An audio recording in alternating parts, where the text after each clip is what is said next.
मुल्तान की माशरती ज़िंदगी में वक्त के साथ कई तब्दीलियां रोनुमा हुई हैं, मगर मुल्तान की सौगात डोली रोटी आज भी हर दिल अजीज़ है। 50 साल से अंदरून पाक गेट में मौजूद दुकान में आज भी रवायती अंदाज में डोली रोटी तैयार की जाती है, जिसे खाने के लिए मकामी अफराद के साथ साथ दूसरे शहरों से भी लोग आते हैं और मुल्तान की ये सौगात अपने साथ लेकर जाते हैं। ये मुल्तान की मशहूर सौगात है। जैसे सोने हलवा फेमस है, ये भी डोली रोटी भी फेमस है।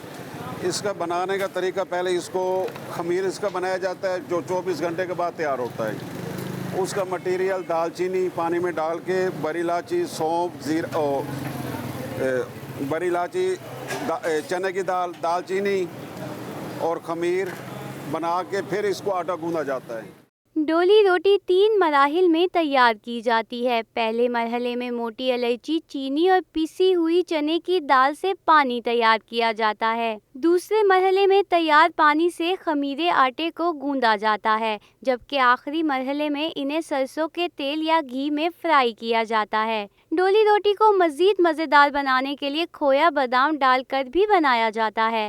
बेशतर जो है ना नाश्ते में इस्तेमाल होती है। नाश्ते के लिए जो है ना हम लेके जाते हैं जब, और इसमें ये खासियत है कि हम इसको कई दिनों तक रख सकते हैं ना, हफ्ते के लिए या आगे जो है ना दूसरे शहरों में भेजने के लिए ये ख़राब नहीं होती। 50 साल से अंदरून शहर में डोली रोटी बनाने वाले ख्वाजा नासिर का कहना था कि पहले ज़माने में जब दुल्हन रुखसत होती थी तब इसके साथ डोली रोटी दी जाती थी, क्योंकि इसे 7 दिन तक स्टोर किया जा सकता है।